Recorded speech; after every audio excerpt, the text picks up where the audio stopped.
Hello. A few people have asked how I set up the audio routing in my studio, so the best way to explain it is to make a video about it. You see, when I started to plan this studio, I had 4 objectives. I wanted to use hardware synths only. I wanted to be able to jam DAWs.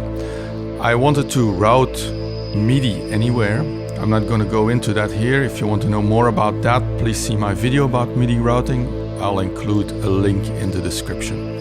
And last but not least, I wanted to route audio anywhere without repatching cables.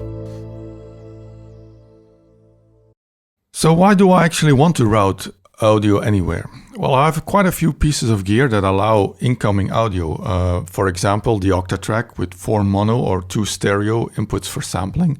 The analog rhythm with 2 inputs, again for sampling. I have an Akai MPCX, again for sampling, 2 inputs. I have a Korg Wavestation AD, which has 2 inputs to use with its unique vocoder. And I also have a small modular setup, which does not generate any sound on its own, so it needs an external sound source to process.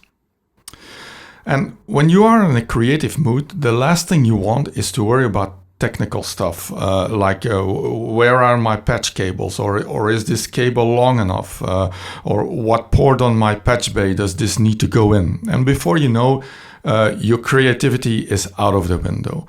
What I want is to route an audio signal to any of these devices in 5 seconds so I can get on with creating music. So how did I achieve this? Well, it's all possible thanks to this bad boy right here. I use a PreSonus Studio Live Series 364S, but basically any digital console with sub or aux mixes functionality will do.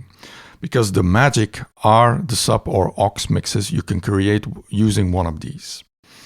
Now, what are sub or aux mixes? Well, they are typically used to create different mixes, hence the name, and send that mix to a different destination than your main outputs. For example, in a live environment, sub-mixes are created for each of the individual musicians on stage. So they each hear a mix in their state monitors that suits them. For example, the singer that prefers his or her voice to be louder than the main mix. In the studio, however, you can set up a submix when recording vocals and send that mix to the headphones of the singer. And consoles with sub or aux mixes are equipped with both multiple inputs and outputs. For example, the 64S here has 32 inputs and 16 outputs natively in the back, and I have expanded it with a stage box that gives me another 16 inputs and 8 outputs. We'll talk about how I connected it cable-wise, but first let me show you how it works. Okay, let's say I want to sample audio coming from a synth. Let's take the Rev2, for example, and I want to sample that into the MPCX. So what do I need to do? Well, I simply trigger the sound, which I'll do right now. Okay, and now I'll go to the submix of the MPCX, which in my case is submix 9 and 10, and I'll pull up the channels of the Rev2. So if I do this, you'll see that the signal is rerouted into the MPCX. Now I can go a step further and even chain these submixes. So let's say I want to sample the same sound, but first I want to process it into my modular. So what I'll do is I'll go to the submix, but let me first mute the original signal so you can hear it more clearly. So I'll go to the submix of the modular, which is in my case is number 7, and I'll pull up the channels again for the Rev2. And now you'll hear the process sound coming from the modular. Now, if I want to sample that sound, I'll then go to the submix of the MPCX again and pull up the channel of the modular, and you'll see that the signal is coming into the MPCX. Easy and fast.